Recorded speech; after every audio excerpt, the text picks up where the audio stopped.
सब बात हो रही है वापसी की, इस पर निगरानों ने भी बड़ी बयानबाजी की है कि कानून अपना रास्ता अपनाएगा, जिस पर नून लीग सीख पा भी हुई। तो क्या क्या कानूनी ऑप्शंस है, क्या वो वापस आके गिरफ्तारी देने का इरादा रखते हैं? देखिए, एक बात तो जो भी कही गई ना कि वो जो इंडिया ने अब वो टेम्पो जो है वो ठंडा पड़ा है, तो वो टेम्पो इसलिए ठंडा पड़ा है कि पाकिस्तान एक न्यूक्लियर पावर है और न्यूक्लियर पावर होते हुए जब तक आप मुआशी तौर पर मुस्तहकम नहीं होंगे तो पाकिस्तान की बका और सलामती की मुकम्मल तौर पर ज़मानत नहीं दी जा सकती। आपका सवाल बड़ा वैलिड है कि बात यह कि पाकिस्तान के अंदर अगर सियासी इंतशार है तो सियासी इंतशार के ख़ात्मे के लिए किसने रोल अदा करना है? पाकिस्तान की पॉलिटिकल लीडरशिप ने। और पॉलिटिकल लीडरशिप आपकी किस हद तक ज़िम्मेदार है?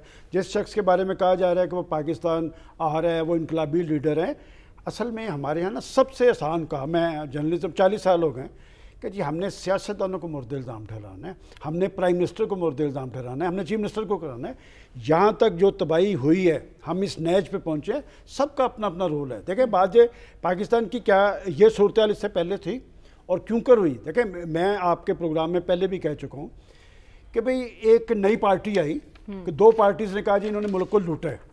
उसने 3.5 साल क्या किया और उन्होंने तो ऐसा कुछ कर दिया कि जो माजी के अंदर नहीं हुआ।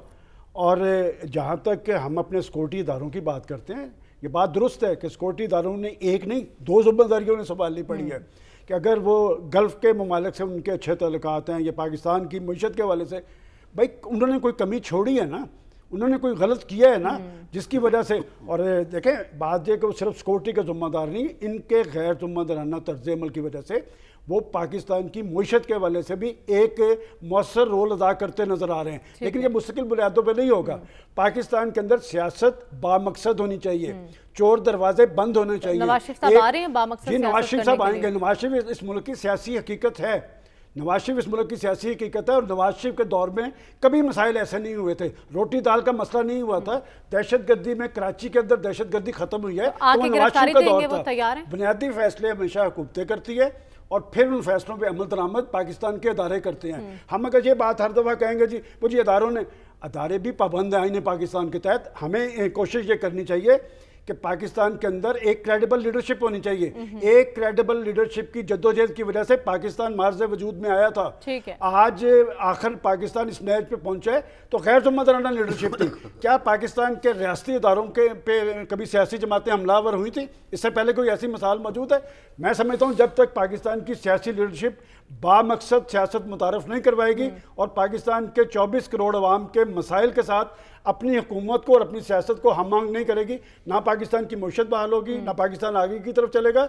और फिर आपके पास आईने पाकिस्तान मौजूद तो है। उसके लिए जरूरी है ना कि सियासतदान आएं और फेस करें आपके चीफ जस्टिस साहब फैसले कर रहे हैं ना, इसलिए कि वो बेस्ट नहीं है, वो शख्स बैठ के वैलिड बातें कर रहा है और चीजें खुल रही हैं। कौम को पता चलना चाहिए कि किसने क्या क्या किया है, और जब तक कि असल किरदार सामने नहीं आएगा हम आगे की तरफ नहीं बढ़ पाएंगे। फैयाज साहब को राजा जी का कमाल तो नजर नहीं आ रहा, आपकी नजर में इलेक्शन कमीशन काफी एक्टिव दिखाई दे रहा है और इंतखाबात पर अब कोई कंफ्यूजन रह गई है? मैं कहा इनको तो राजा साहब का कमाल नज़र नहीं आ रहा, तो मुझे काजी साहब का कमाल नज़र आ रहा है। अच्छा। कि कल उन्होंने जब कोर्ट में पूछा तहरीके इंसाफ के वकील जनाब अली जफ़र से कि आप भी अपनी रिव्यू पिटिशन वापस ले रहे हैं, तो उन्होंने कहा जी बिल्कुल हम भी अपनी, ये है मसलतें, ये हैं जिनकी बात की जा रही है ना कि जी मसलतें और सियासी मजबूरियाँ। एक बात तो मैं आपको वाज़ेह कर दूँ कि ये 2018 वाला इलेक्शन नहीं होना। फिर कि 2018 में क्या हुआ वो सबको पता है और कौन कौन उसमें अहलकार थे वो भी सारे सामने आ गए हैं। इलेक्शन कमीशन पूरी संजीदगी से अपना एक काम कर रहा है और उन्होंने जो शेड्यूल दिया था 15 अगस्त को, उसमें से भी उन्होंने 14 दिन कम कर दिए हैं।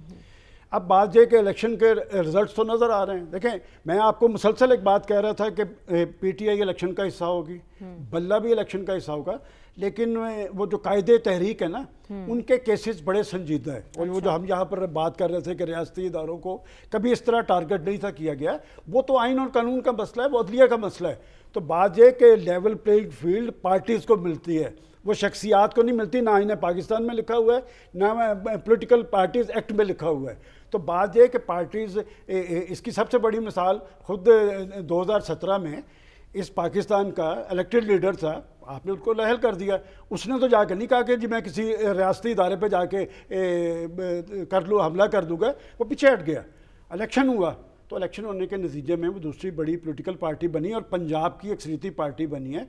मैं समझता हूँ कि इलेक्शन कमीशन ने संजीदगी जाहिर कर दी है। क्या इलेक्शन कमीशन की तरफ से आने वाले जो कायदो ज़वाबत है उस पर पाकिस्तान की पॉलिटिकल पार्टीज़ भी संजीदगी जाहिर करेंगी? आप देख नहीं रही कि एक तरफ इंतखाबात की रट लग रही है। आप भी तो आती हैं अपने घर से चल के, किसी जगह पे आपने कोई इलेक्शन की एक्टिविटी देखी है? क्यों नहीं है? इसलिए कि पाकिस्तान की सियासी क़यादत ने लोगों को मायूस किया है। लोग आपको लाते हैं कि जी ये पाकिस्तान के अंदर सियासी तब्दीली लेके आएंगे। वो बेचारा मेरा नौजवान है जिन्हें 1 करोड़ नौकरियों का नारा दिया गया था, वो तो और ज़्यादा बेरोज़गार हो गए। वो जो 50 लाख के घरों का नारा, उसके बाद ये जो 16 माह वाली गवर्नमेंट आई, इसलिए तो महंगाई के सद्देबाब की बात की थी कि हम आएंगे तो महंगाई तो बढ़ गई। तो इसका मतलब इनकी अपनी याशियत तो जारी रही, लेकिन पाकिस्तान के 24 करोड़ अवाम मसाए, महंगाई, बेरोजगारी, गुर्बत की आग में जलते रहे।